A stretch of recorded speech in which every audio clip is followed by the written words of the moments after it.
पहले हमने व्याकरण की कक्षा से शुरू की थी व्याकरण। तो व्याकरण में हमने पढ़ा था, व्याकरण में हमने पहले पढ़ा था कि व्याकरण को तीन तरह से हम सीखेंगे। इस तीन टाइप के जो हम सीखने के लिए थे व्याकरण को सीखेंगे। पहला क्या था इसका वर्ण विचार, पहला था वर्ण विचार, दूसरा शब्द विचार और तीसरा हमने पढ़ा वाक्य विचार। वाक्य विचार। तो इस तीन में से हमने वर्ण पढ़ लिए हैं, वाक्य भी पढ़ लिए, शब्द भी पढ़ लिए हैं। शब्द में ही एक टॉपिक हमारा ये रहा अव्ययी वाला, ये अव्ययी वाला। अगर इस शब्द को ही मैं बताता हूं आपको, तो शब्द नॉर्मली साधारण प्रकार से दो तरह के थे। पहला था विकारी और दूसरा था अविकारी। दो थे ये, विकारी और अविकारी। तो विकारी में कौन कौन से पढ़े थे? विकारी में हमने पढ़ लिए संज्ञा, सर्वनाम, क्रिया और विशेषण। ये हमने पढ़ लिया है। संज्ञा, सर्वनाम, क्रिया और विशेषण ये हमने पढ़े विकारी में। और जो इनसे बाद में बचे अविकारी, कौन कौन से? क्रिया विशेषण, क्रिया विशेषण, संबंध बोधक, विस्मय सूचक, ये जितने भी शब्द ये हैं ये अविकारी हैं। तो जो अविकारी ये रहे अविकारी, तो इन्हीं अविकारी को हम कहते हैं अव्ययी, इन्हें हम कहते हैं अव्ययी। तो इसी हिसाब से अगर कहें क्वेश्चन अगर आए कि शब्द कितने प्रकार के होते हैं? दो, विकारी और अविकारी। और पुराना नाम अगर कहें कि अव्ययी का मूल नाम क्या होगा, तो उसका मूल नाम होगा अविकारी। अविकारी अव्ययी को ही अविकारी कहते हैं। ठीक है भाई। तो अब हम इसे शुरू करेंगे। अगर इसकी बात करें अविकारी की, तो सबसे पहला जो पॉइंट है, अव्यय कहते किसे हैं? अव्यय कहते किसे हैं? तो अव्यय ऐसे शब्द होते हैं जो वाक्यों में जैसे के तैसे ही प्रयोग होंगे, जैसे के तैसे ही, अगर इनमें कोई बदलाव ना हो। अगर मैं शॉर्ट फॉर्म मतलब कि थोड़ी छोटी सी संक्षिप्त रूप में अगर मैं बात करूं, तो आपको इन पर ध्यान देना होगा। देखो यहां लिखा है वे यहां से चले गए, वे यहां से चले गए। आप यहां से जा चुके थे, आप यहां से जा चुके थे, दूसरा सेंटेंस। तीसरा क्या लिखा? सीमा यहां से चली गई, सीमा यहां से चली गई। अब हमने ध्यान दिया किसमें कर्ता वे, इसमें कर्ता आप, इसमें कर्ता सीमा। ठीक है भाई। अगर काल की बात करें, काल की, तो क्रिया का रूप चले गए, जा चुके थे, चली गई। ठीक है। तो कर्ता भी बदला, क्रिया भी बदली, काल का रूप भी बदला।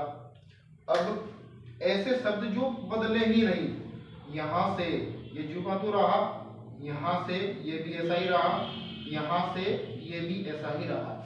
तो ऐसे शब्द जिन पर संज्ञा, सर्वनाम, काल, वचन आदि का कोई भी प्रभाव नहीं होगा, ऐसे शब्द जिन पर संज्ञा, अगर संज्ञा बदल गई तो शब्द बदल गए, सर्वनाम बदल गया तो शब्द बदल गए, क्रिया बदली तो शब्द बदले।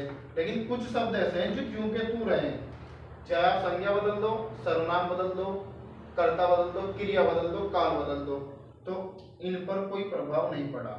ऐसे ही शब्दों को क्या कहा गया? अव्यय कहा गया। ऐसे शब्दों को अव्यय कहा गया। तो अव्यय ये हमारे सामान्य हिंदी में भी यूज होते हैं और संस्कृत में भी यूज होते हैं। तो हिंदी के जो अव्यय हैं वो इस तरह से जब, तब, अभी, वहां, इधर, उधर, कब, क्यों, वहां, आहा, ये सब हमारे सामान्य हिंदी के अव्यय हैं। और संस्कृत में भी इनका यूज होता है, संस्कृत में जो संस्कृत के शब्द होते हैं। तो कुछ क्वेश्चन आ जाते हैं कभी कभी संस्कृत के अव्यय कौन कौन से हैं। तो इनमें से कौन कौन सा इंपॉर्टेंट है? आज, अध्यय, इसे संस्कृत में बोलते हैं है, कल बीता हुआ है, सब आने वाला, प्रसव परसों, अत्र यहाँ, तत्र वहाँ, कुत्र कहाँ, सर्वत्र सब जगह, यथा जैसे। ये सब संस्कृत के ही अव्यय है। ठीक है, अव्यय के भेद। ठीक है, अव्यय के भेद। तो अव्यय हमारे पास 4 प्रकार के हैं, इसके 4 भेद होते हैं। अव्यय के 4 भेद होते हैं, 4 भेद होते हैं। तो 4 भेद कौन कौन से हैं? पहला क्रिया विशेषण, दूसरा संबंध बोधक, तीसरा समुच्चय बोधक, चौथा विस्मय बोधक। और इस निपात को कुछ विद्वान का जो मानना है कि ये निपात विस्मय बोधक में ही माना गया है, इसमें विस्मय बोधक में ही माना गया है, लेकिन कुछ विद्वान इसे अलग मान लेते हैं। तो ये निपात आपको अलग पढ़ना है। वैसे अगर प्रमुख स्टैंडर्ड रूप से कहे तो 4 प्रकार, लेकिन निपात जो विस्मयादि बोधक में ही मानते हैं, लेकिन कभी कभी अगर ऑप्शन में आ जाए तो इसका निपात का अलग हम पढ़ेंगे इसी क्लास में। आगे स्लाइड करें। तो पहला है हमारा क्रिया विशेषण, क्रिया विशेषण। अब ये पहला है क्रिया विशेषण। अब इसमें देखो 2 शब्द जुड़े हुए हैं क्रिया विशेषण। मैंने कहा है कि शब्द अपने आप की पहचान खुद बता देता है, इसमें जुड़ा हुआ क्रिया विशेषण। हमने पहले पढ़ा है एक शब्द विशेषण। विशेषण होता है, विशेषण वो होता है जो संज्ञा या सर्वनाम की विशेषता को बताए, संज्ञा या सर्वनाम की विशेषता को बताए, वो होगा विशेषण। लेकिन अगर इसके साथ ये शब्द जोड़ दिया जाए क्रिया, क्रिया विशेषण, तो मतलब कि संज्ञा सर्वनाम से संबंधित नहीं है, किससे संबंधित हो गया? क्रिया से संबंधित हो गया। तो क्रिया विशेषण ऐसे शब्द जो क्रिया की विशेषता बताएगा, ऐसे शब्द जो क्रिया की विशेषता बताएगा वो होगा क्रिया विशेषण। तो ये लिखा हुआ है क्रिया की विशेषता बताने वाले शब्द, क्रिया की विशेषता बताने वाले शब्द क्रिया विशेषण कहलाते हैं। हो गया। अब क्या होता है कि क्रिया को हम कैसे समझ सकते हैं कि भाई क्रिया विशेषण होता क्या है? एक सेंटेंस ये लिखा हुआ है हमारे पास, वह जोर से पढ़ता है, वह जोर से पढ़ता है। सेंटेंस लिखा है वह जोर से पढ़ता है। अब ये बताओ कि वह क्या हो गया इसमें? सर्वनाम। ये हो गया इसमें सर्वनाम। क्रिया कहाँ हो गई? पढ़ता है, ये हो गई क्रिया। अब क्रिया हो रही है पढ़ने का, लेकिन पढ़ने से पहले देखो ये शब्द लिखे हुए हैं जोर से। पढ़ने का काम हुआ, क्रिया हुई, लेकिन हुई जोर से, तो यानी कि विशेषता क्या है? जोर से। तो ये बन गया आपका क्रिया विशेषण, ये बन गया आपका क्रिया विशेषण। इसे हम कहेंगे क्रिया विशेषण। ठीक है। और अगर बात करें उसने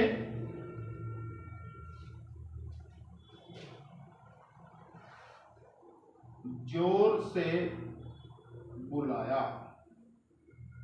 उसने जोर से बुलाया, उसने जोर से बुलाया। 2 सेंटेंस रहे हैं। देखो यहाँ पे लिखा वह है, यहाँ लिखा उसने, यहाँ लिखा पढ़ता है, यहाँ लिखा है बुलाया। तो काल बदल गई, क्रिया बदल गई। ठीक है, कर्ता बदल गए, लेकिन 2 शब्द ऐसे रहे जो नहीं बदले, जोर से, जोर से, या के हो गए अव्यय। क्योंकि अव्यय अगर मैं शब्दों से ही बताऊं आपको, शब्द क्या कहता है? शब्द अपनी पहचान खुद बताता है, शब्द अपना पहचान खुद बताता है। ये लिखा हुआ है अव्यय, अव्यय। ठीक है, तो इसमें क्या है?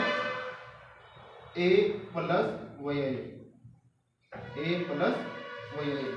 तो इस व्यय का मतलब बताओगे क्या होगा? व्यय का मतलब होता है खर्च, खर्च। तो ऐसे शब्द जो खर्च ना हो, बदले ना। तो खर्च का मतलब यहाँ बदलने से है, ये अपना स्वरूप नहीं बदलते। संज्ञा बदल जाएगी, सर्वनाम बदल जाएगा, क्रिया बदल जाएगी, लेकिन ये नहीं बदलेंगे। काल बदल जाएगा, वचन बदल जाएगा, लिंग बदल जाएगा, लेकिन ऐसे शब्द जो नहीं बदलेंगे वो अव्ययी होते हैं, और आप ध्यान से ये समझ गए होंगे। आगे चले तो इसके भेद, हमने क्रिया विशेषण पढ़ा, क्रिया की विशेषता बताने वाला क्रिया विशेषण। क्रिया विशेषण के 4 भेद होते हैं, 4 भेद होते हैं। क्रिया विशेषण के 4 भेद होते हैं। नंबर 1 कालवाचक, नंबर 2 स्थानवाचक, नंबर 3 परिमाणवाचक, और नंबर 4 रीतिवाचक। कालवाचक, स्थानवाचक, परिमाणवाचक और रीतिवाचक। बात करते हैं कि डिटेल की। डिटेल का पहला है कालवाचक। कालवाचक, अब काल से ही मतलब समझ लो, शब्द अपनी पहचान खुद बताएगा। काल का मतलब समय। वो क्रिया विशेषण, ऐसे शब्द जो क्रिया के होने का समय बताएंगे, ऐसे शब्द जो क्रिया के होने का समय बताएंगे वो होंगे कालवाचक। मतलब वह कल मेरे पास आया था, वह कल मेरे पास आया था, ये सेंटेंस है। अगर मैं इसमें क्रिया के साथ कब जोड़ दूं, कब, क्या जोड़ूं, कब, क्रिया को कहूं कब, कब का मतलब कब आया था, तो आया था कल। समय बता रहा है तो समय बताएगा, तो ये होगा कालवाचक। कालवाचक क्रिया विशेषण। परसों मैं दिल्ली जाऊंगा, परसों, मैं रोज पढ़ता हूं, इसमें रोज। ठीक है, आगे चले। ठीक है भाई, स्थानवाचक का काम करते हैं। शब्दों में ही उसकी पहचान है। स्थान का मतलब है जगह, स्थान का मतलब जगह। तो वो क्रिया विशेषण जो जगह के बारे में बताएंगे, इसके बारे में बताएंगे, जगह के बारे में बताएंगे, वो होंगे स्थानवाचक। जैसे तुम बाहर जाओ, तो इसमें क्या आ गया, बाहर। ये हमें जगह के बारे में बोध करा रहा। तुम बाहर जाओ, जाने की बात कर रहा है। जाने से पहले लिखा हुआ है, देखो ये हो गई क्रिया, ये क्या हो गई, क्रिया, और क्रिया से पहले लिखा हुआ है और बात कर रहा है स्थान की, तो स्थानवाचक स्थानवाचक क्रिया विशेषण बन गया। वह मैदान में खेल रहा है, मैदान में खेल रहा है। अब क्रिया हो गई खेलना, और कहाँ खेल रहा है, मैदान में, जगह बता रहा है स्थानवाचक। सोहन मुझसे बहुत दूर बैठा है, दूर बैठा है। बैठना, क्रिया हो गई बैठना, स्थान है दूर, तो हो गया स्थानवाचक क्रिया विशेषण। समझ गए। अब आगे देखो परिमाणवाचक, नंबर 3 है परिमाणवाचक। परिमाण, परिमाण, परिमाण का ही मतलब है मापना, नापना, तोलना, गिनना, ये सब क्या होती है, परिमाण। परिमाण का मतलब मात्रा बताओ, संख्या बताओ, ये सब परिमाण है। तो परिमाणवाचक में क्या होता है, क्रिया के परिमाण या उसकी संख्या, उसकी मात्रा कितनी भी हो, वो सब ये बताते हैं, मैं तो कहते हैं परिमाणवाचक। जैसे सेंटेंस है, रोहन थोड़ा अधिक खाओ, रोहन थोड़ा अधिक खाओ। अब जैसे ये लिखा हुआ है, ये क्या लिखा हुआ, क्रिया, खाओ, क्या है इसमें, क्रिया। क्रिया से पहले अधिक, खाने की बात कर रहा है, अधिक की बात कर रहा है, तो जब क्रिया की बात करेगा तो बनेगा क्रिया विशेषण, अधिक खाओ। अधिक का मतलब मात्रा, तो मात्रा बता रहा है, तो मात्रा का परिमाण, तो ये परिमाणवाचक भी बन गया और क्रिया विशेषण। ठीक है। रामू ज्यादा दौड़ता है, बात है दौड़ने की, और दौड़ना कब, ज्यादा, तो ये हो गया क्रिया विशेषण, और कौन सा, परिमाणवाचक क्रिया विशेषण। नंबर 4 है रीतिवाचक। रीतिवाचक, रीति का मतलब जो ये रीति है ना, ये शब्द, ये आपको बहुत ज्यादा ध्यान देगा, ये आपके पर्यायवाची में भी आएगा। रीति का मतलब होता है तरीका।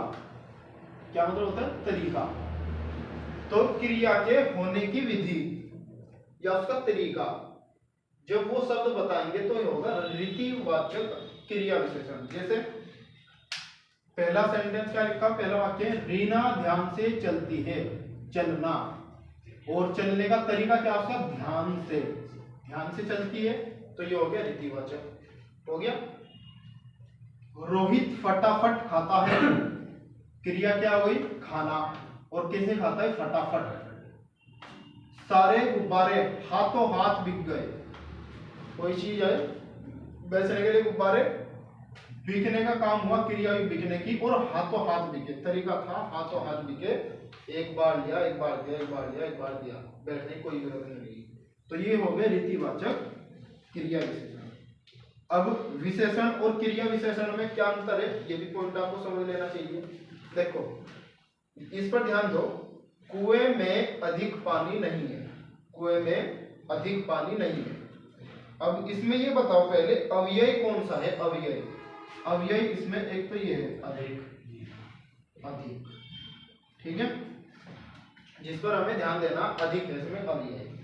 अब कुएं में अधिक पानी नहीं है, सोनू अधिक बोलता है, लेकिन इसका यहाँ यूज अलग अलग है, उपयोग यहाँ अलग अलग हो रहा है। कैसे हो रहा है, देखो अगर मैं इसकी बात करूं पानी, तो ये क्या है, ये है संज्ञा, और संज्ञा कौन सी है, द्रववाचक। कौन सी है, द्रववाचक, जिसे हम पदार्थवाचक वगैरह बोलते हैं, ये संज्ञा हो गई।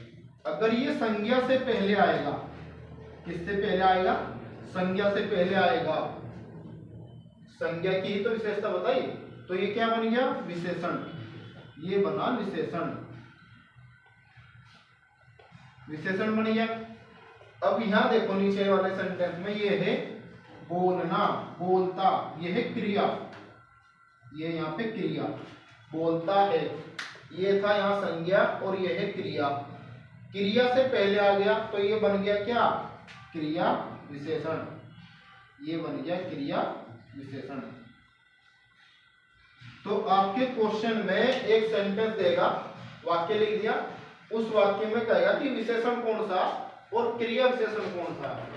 तो ऐसे भी क्वेश्चन आ सकते हैं तुम्हारे एग्जाम में, ठीक है। उसकी पहचान छिपी हुई है संबंध, ऐसे शब्द जो शब्दों के बीच संबंध बताएंगे, ठीक है।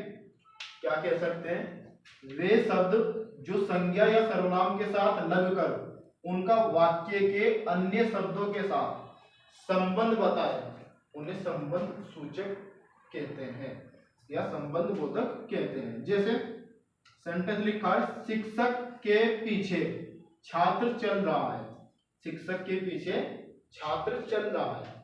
अब मैंने एक क्वेश्चन आपको, सॉरी एक बात कई बार बताई है कि एक ही वाक्य में एक ही जगह संज्ञा, संज्ञा या फिर सर्वनाम, सर्वनाम, मतलब एक ही जगह दो प्रकार, मतलब एक ही प्रकार के सेम वर्ड नहीं आ सकते, बिना किसी कारक, बिना किसी अव्यय के नहीं आ सकते।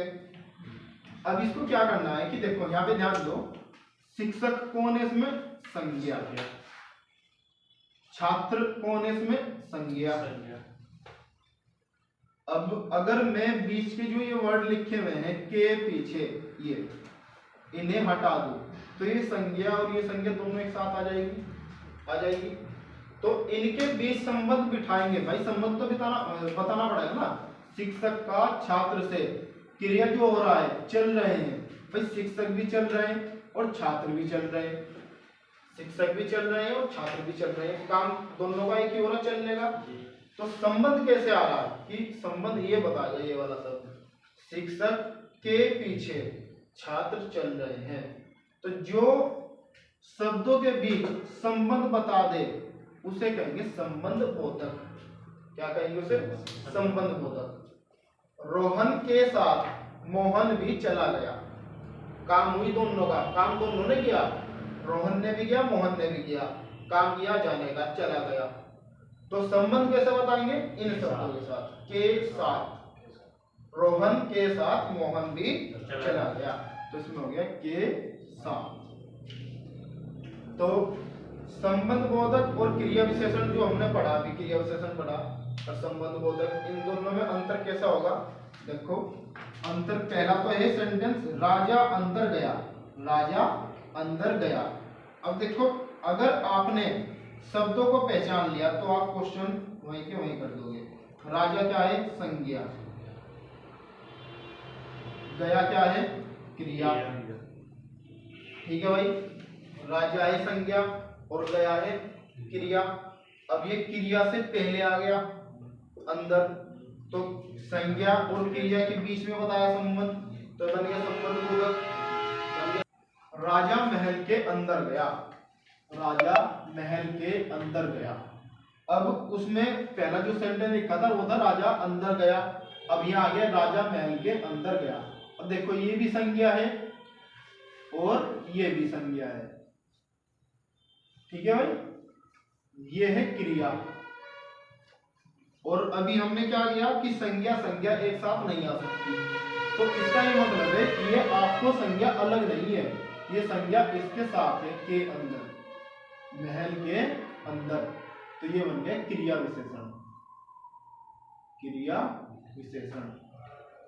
तो ये भी आपको कंफ्यूज कर सकता है, कभी कभी क्वेश्चन मिल सकता है, कभी कंफ्यूज मत होना कि संज्ञा और संज्ञा एक ही जगह आ गई तो कैसे हो गया, लेकिन ये संज्ञा अपने आप में स्वतंत्र नहीं है, इसका संबंध बताया।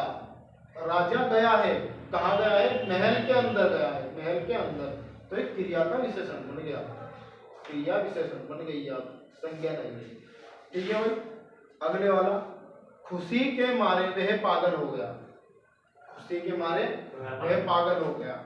अब यहाँ पे क्या आ गया, के मारे, ये संबंध बोधक हो गया। बालक चांद की ओर देख रहा है, चांद की ओर देख रहा है, इसमें कौन है, की ओर, बालक चांद की ओर देख रहा है, संबंध बोधक बन गया, ठीक है भाई।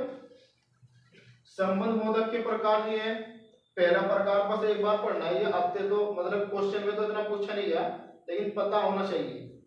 पहला तुलनावाचक, तुलनावाचक देखो शब्द अपनी पहचान खुद बताता है, तुलनावाचक, तुलना का मतलब तुलना करना, के अपेक्षा, यू अपेक्षा है, अपेक्षा इसे सही कर लेना, अपेक्षा, के अपेक्षा या के आगे, जैसे कहते हैं ना, मैं उसकी अपेक्षा तेज हूं, मैं उसकी अपेक्षा बुद्धिमान हूं, तो ये हो गया तुलना, तुलना कर रहे हो, किसी को नीचा या ऊंचा दिखा रहे हो, तुलना कर रहे हो। स्थानवाचक, स्थानवाचक के नीचे, के ऊपर, के बीच या के पास, ये स्थान के बारे में आएंगे। कालवाचक समय के बारे में आएंगे, से पहले, के बाद, के उपरांत, डॉक्टर से पहले मरीज मर चुका था, मरीज के आने के बाद डॉक्टर आए, तो ये सब क्या है, ये कालवाचक। समतावाचक, समता जिसमें समानता होगी, समानता एक जैसी होगी, के समान, के समान, घोड़ा कार के समान ही तेज दौड़ सकता है, की तरह, मैं उसी की तरह हूं, के बराबर या के तुल्य। दिशावाचक दिशा बताएगा, डायरेक्शन बताएगा, की ओर, वह मंदिर की ओर जा रहा है, की ओर, की तरफ, के सामने। साधनवाचक के द्वारा, साधन, साधन का मतलब क्रिया किसके द्वारा भी, के द्वारा, मैं कार के द्वारा दिल्ली पहुंच गया, के द्वारा, तो ये हो गया साधनवाचक। संघवाचक, संघ, संघ का मतलब ग्रुप, समूह, के साथ, अभी बताया रोहन मोहन के साथ चला गया तो संघ बना के गया, तो संघवाचक। के साथ, के संग, के सहित, के समेत, ये समेत है, के समेत, के समेत। हेतुवाचक, हेतु, हेतु का मतलब किसके लिए हो, मतलब किसके लिए, कारण बताएगा, हेतु के लिए, मैं परीक्षा के लिए तैयारी कर रहा हूँ, मैं पास होने के लिए तैयारी कर रहा हूँ, के हेतु, के वास्ते या के कारण, ये सब इसमें आएंगे हेतुवाचक।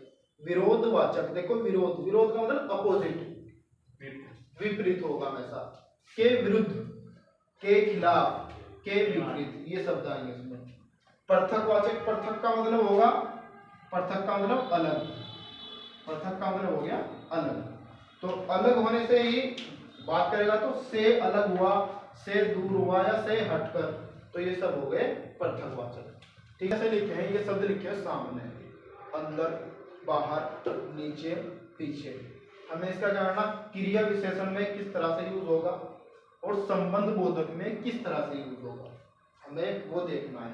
तो कैसे देखना है, क्रिया विशेषण में और संबंध बोधक में। देखो अगर क्रिया विशेषण बनाना है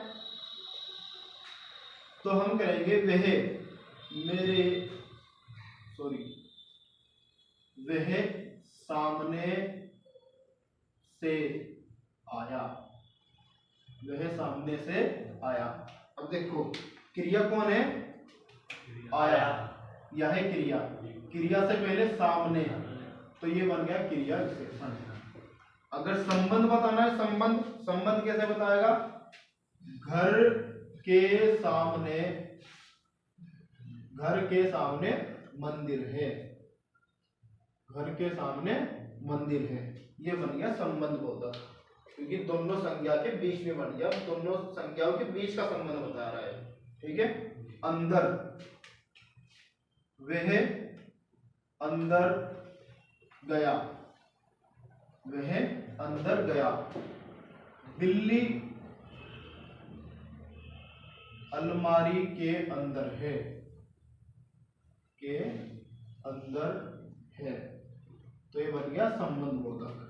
बाहर, तुम बाहर गए, तुम बाहर गए। दरवाजा घर की बाहरी, घर के बाहरी ओर है, बाहर को बाहरी ओर भी तो कर सकते हैं। नीचे, वह नीचे से आया, वह नीचे से आया। बिल्ली मेज के नीचे बैठी है, बिल्ली मेज के नीचे बैठी है। पीछे सोहन पीछे दौड़ा, सोहन पीछे दौड़ा। पुलिस चोर के पीछे खड़ी थी। ठीक है भाई।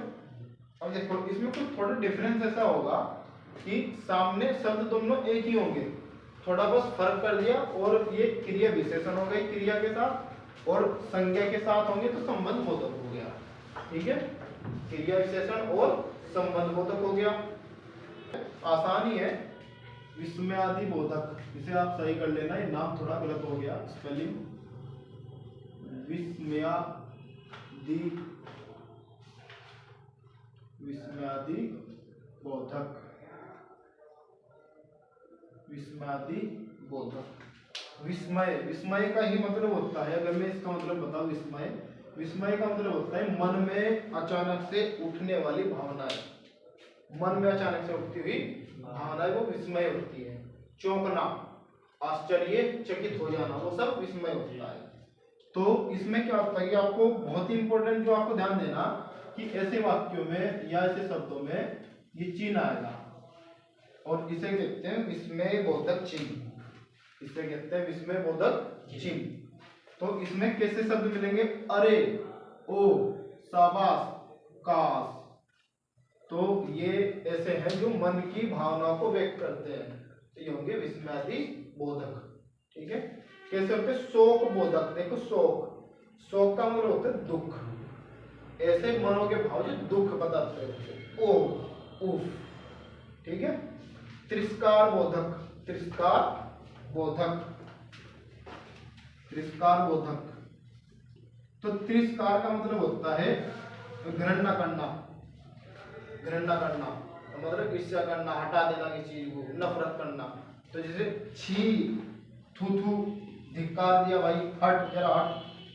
स्वीकृति बोधक, स्वीकृति का मतलब हामी भरना, अच्छा, ठीक है, जी।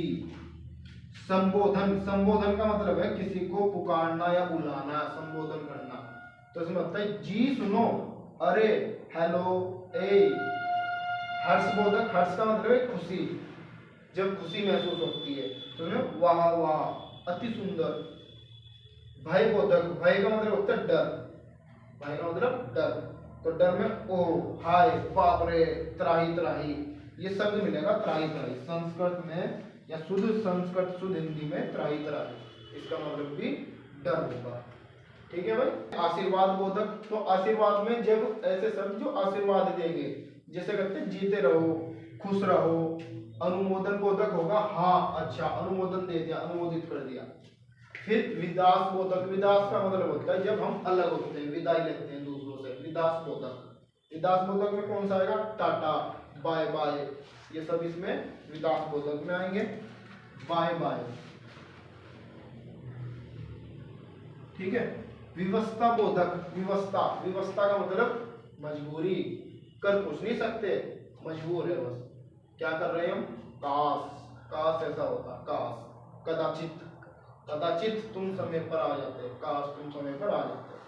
ठीक है भाई, तो ये विस्मयादि बोधक है। इनसे क्वेश्चन, समुच्चय बोधक, समुच्चय, इस समुच्चय का मतलब देखो, समुच्चय को आपने कहीं ना कहीं पढ़ा होगा, जोड़ना, जोड़ना, ये जोड़ने का काम करते समुच्चय बोधक।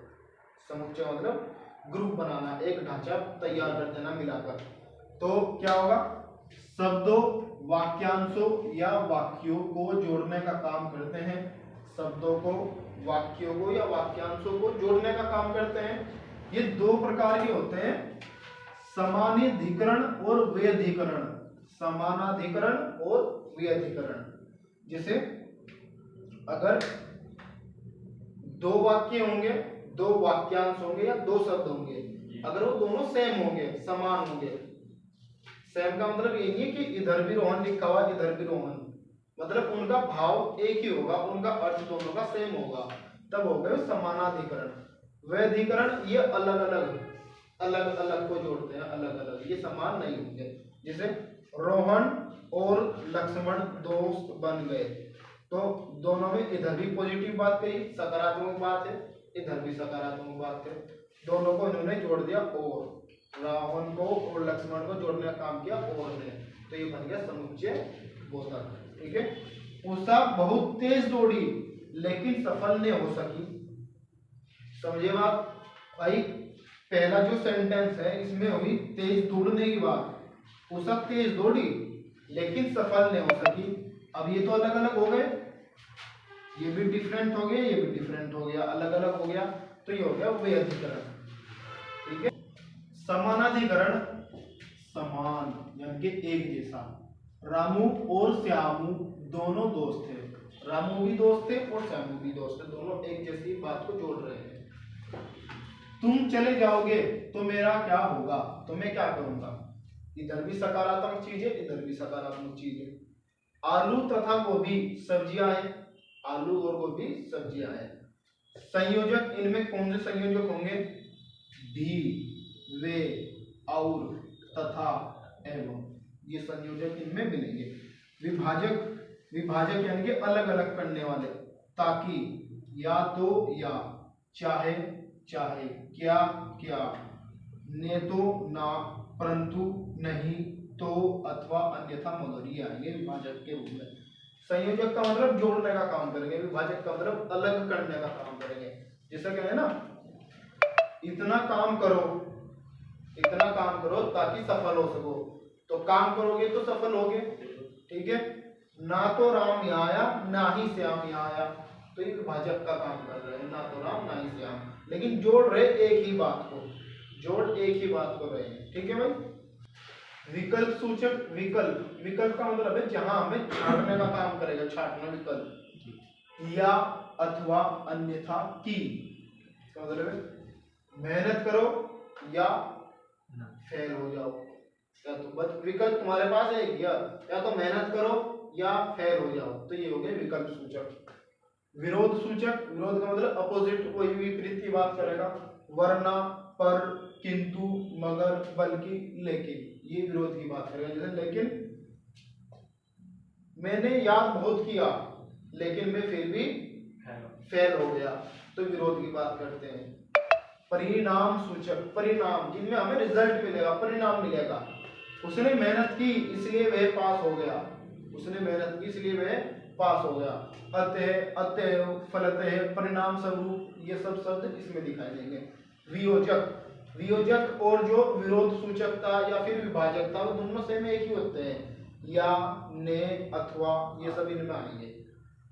दूसरा है व्यधिकरण, ऐसे शब्द जो किसी वाक्य के प्रधान, या तो वाक्य का प्रधान होगा और फिर उसके आश्रित उपवाक्य होंगे, उन दोनों को आपस में जोड़ने का काम करेंगे। प्रधान होंगे या आश्रित उपवाक्य होंगे, इन दोनों को आपस में जोड़ने का काम करेंगे। इनमें आइए इसलिए, यद्यपि, तथापि, ये शब्द आते हैं इसमें, इसलिए, यद्यपि, तथापि। कारण सूचक, ये कितने प्रकार के कारण सूचक, क्योंकि, इसलिए, इस कारण, चूंकि, ताकि। संकेत सूचक, ये तो कारण बताएंगे भाई, कारण, क्योंकि कारण ही बता रहा है, इसलिए भी कारण ही बता रहा है। संकेत सूचक, अब देखो यहाँ पे थोड़ा ध्यान देना, इसलिए और इसलिए, यहाँ पे क्या है परिणाम सूचक और यहाँ पे क्या है कारण सूचक। यहाँ परिणाम सूचक है और यहाँ है कारण सूचक। की भी लग गया, इसलिए की। मैं जल्दी आया इसलिए कि तुमसे मिल सकूं, तो कारण वहां बताया। संकेत सूचक संकेत करेंगे, यदि, तो, तथापि, यद्यपि, परंतु। उद्देश्य सूचक उद्देश्य बताएंगे, उद्देश्य क्या काम था, ताकि, कि, जो, इसलिए, कि, जिससे, ताकि। स्वरूप सूचक स्वरूप यानी किसी बात का वो रूप बताएंगे, मतलब बताएंगे, मतलब यानी कि, अर्थात, मानो, ये सब ऐसे आएंगे। ठीक है भाई। निपात सूचक का ही मतलब होता है जोर देना, किसी बात को जोर देने की बात करेगा, जोर देकर किसी बात पर जोर देना, बात पर जोर देना, ये होगा।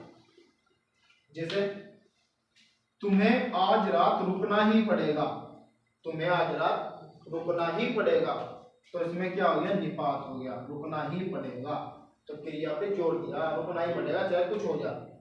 तुमने तो हद कर दी, काम ऐसे कर रहे हो, तुमने तो हद कर दी, यानी जोर दे के कहा, सुन तुमने तो हद कर दी। कल मैं भी आपके साथ चलूंगा, मैं भी आपके साथ चलूंगा, चलने की बात कर रहा, और भी आपके साथ चलूंगा। तो निपात के भेद है, निपात के भेद। स्वीकृति बोधक, इतनी इंपॉर्टेंट नहीं है, एक बार बस पढ़ लो। स्वीकृति बोधक स्वीकार्य यानी कि हाँ भी बनेगा, हाँ, जी, जी हाँ। नकारात्मक, नकारात्मक यानी कि मना करेगा, नहीं, नहीं। निषेध, निषेध का मतलब इसमें मनाही करता है, मत आएगा, मत लिखा हुआ। प्रश्न बोधक, प्रश्न बोधक क्या शुरू में आ जाएगा, क्या, क्या तुमने ऐसा किया था, क्या, क्या। तो विस्मय बोधक, वही विस्मय बोधक हमने पढ़ चुके हैं, विस्मय बोधक क्या, का। तुलना बोधक, और यही तुलना बोधक ये में सा आएगा। ठीक है। अवधारण, अवधारणा, अवधारणा का मतलब अपने अनुमान लगाना, अनुमान, अवधारणा मतलब अनुमान लगाना, जैसे ठीक, करीब, लगभग या तकरीबन, मतलब अनुमान लगाकर बताना किसी को। आदर बोधक, आदर बोधक जी, जिस पर हम आदर देंगे किसी को। बल, बल बोधक तो, ही, भी, तक, भर, सिर्फ, केवल, ये सब निपात अव्यय होते हैं। तो ये अव्यय आपकी पूरी क्लास हो गई है। इनमें से बहुत क्वेश्चन ऐसे हैं जो हमारे प्रीवियस ईयर में पूछे गए हैं और ये पूछे जा सकते हैं, इसको आप ध्यान से कंप्लीट करो।